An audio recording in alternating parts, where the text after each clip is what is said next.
treatment modality is open reduction and internal fixation. So before going for this, we must know about the surgical approaches to expose the fractured fragments. We can use existing lacerations to expose the fractured fragments, and in this diagram we'll describe about the surgical approaches. The first thing is lateral eyebrow approach. A 2 cm incision is given in the lateral eyebrow.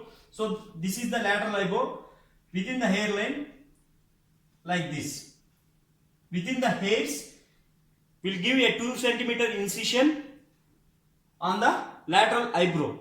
This incision is to expose the frontozygomatic suture. You can see in this diagram.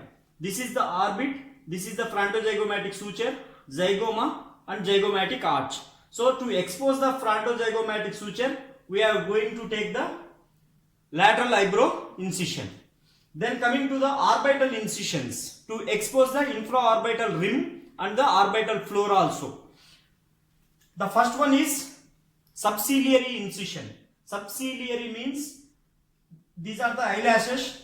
Below the eyelashes, 2 to 3 mm below the eyelashes, we are going to take the incision. That is called as subciliary incision. So immediately below the eyelashes, like this. This is subciliary incision.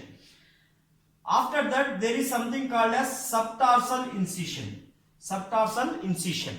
Okay. Subtarsal incision is midway incision, mid eyelid incision. That is around 5 to 6 mm below the eyelashes or eyelid margin. After that, below the subtarsal incision, there is something called as infraorbital incision also. Infraorbital incision will take in the skin crease, that is between the skin of the eyelid and skin of the cheek. So this is the levels of incision. You must understand this. First one is subciliary, the second one is subtarsal, the third one is infraorbital approach. And there is something called as transconjunctival approach also. So the incision will give directly into the conjunctiva. Incision will take directly into the conjunctiva. That is through the in the eye. So we'll take incision here on the lateral aspect like this. This is the lateral aspect, so we'll take incision like this. If needed, we may take the lateral canthoplexic also. That means we may incise this lateral attachment also. That is called as lateral canthoplexic. Okay. This is transconjunctival approach. These 4 approaches give access to the infraorbital rim, orbital floor also. These are the 4 orbital incision. Then to expose the frontozygomaticomaxillary buttress, we may take intraoral upper buccal sulcus approach. That is also called as Keen's approach. Upper buccal sulcus approach, also called as Keen's approach. That will give access to the zygomaticomaxillary buttress area. These are some of the incision surgical approaches to expose the fractured fragments. And there is something called as coronal incision also. Coronal incision, in coronal incision, this is given within the skull, 4 to 5 centimeter behind the hairline.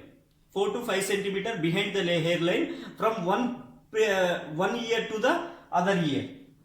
This incision gives access to the superior orbital rims, frontozygomatic suture or zygomatic arch, and we may give access to the frontonasal suture also. So assume this is the ear and this is the this side ear.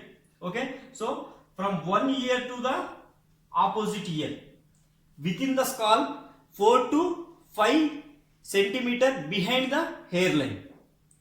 So this gives access to the supraorbital rim, frontozygomatic suture, zygomatic arch, frontonasal sutures also. Okay, so this is all about surgical approaches. So after taking suitable surgical approach, we are going to expose the fracture site. and we are going to reduce the fragments to their anatomical position. After reduction we are going to plate the fracture site, that is internal fixation. Okay, in the internal fixation we have 1 point fixation, 2 point fixation, 3 point fixation and 4 point fixations. This is very much important. Depending on the fracture pattern and the stability we need, we may choose one of these point of fixations. That is, 1 point means we will fix only one process of the zygomatic bone. 2 point means we will plate at 2 processes. 3 point means 3 processes. 4 point 4 processes. Okay. So under 1 point we are going to plate only zygomatico-maxillary buttress area only. Okay. So this choice of point of fixation depends on the fracture pattern and the stability needed. So first point we are going to plate at the zygomatico-maxillary buttress through the upper buccal sulcus approach, that is Keen's approach. Under second point, first we have to plate at the frontozygomatic suture through the lateral eyebrow approach and then at the zygomatico-maxillary buttress region. So first plate fixation should be at the frontozygomatic suture to give the vertical stability. After that we are going to plate the zygomatico-maxillary buttress.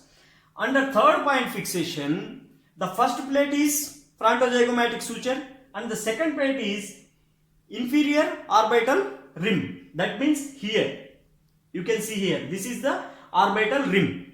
So first plate fixation frontozygomatic suture, second plate fixation is, second spot of fixation is in a inferior orbital rim and third plate is at zygomatico-maxillary buttress region. Under 4 point of fixation, we are going to fix all the 4 processes of the zygomatic bone along with the orbital floor reconstruction. That is, first plate is frontozygomatic suture only and second plate is zygomatic arch. This sequence is very much important. First plate frontozygomatic suture, second plate zygomatic arch, third plate is zygomatico-maxillary inferior orbital rim and the fourth place is zygomatic maxillary buttress. Along with this we are going to do the orbital floor reconstruction also. That means this is the mesh, this stripped one, this is the mesh, orbital mesh placed in the orbital floor as a fifth point of fixation, that is fifth stage. So 4 point fixation is indicated in comminuted fractures or zygomatico-maxillary complex en bloc displacement, that is fractures at all 4 processes along with the orbital floor defect.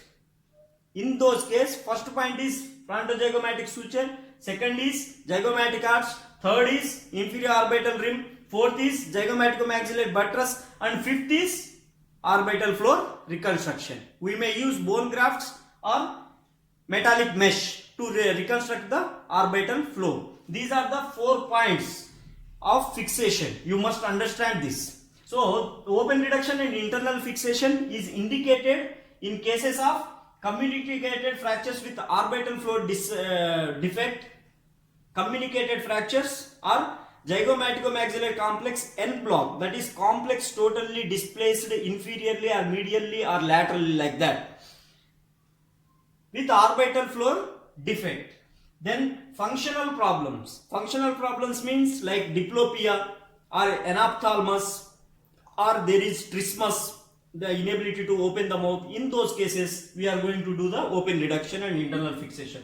And cosmetic en bloc displacement. Cosmetic means if there is flattening of the malar prominence due to the zygomatic complex displacement, complete displacement. In those cases we are going to do the open reduction and internal fixation.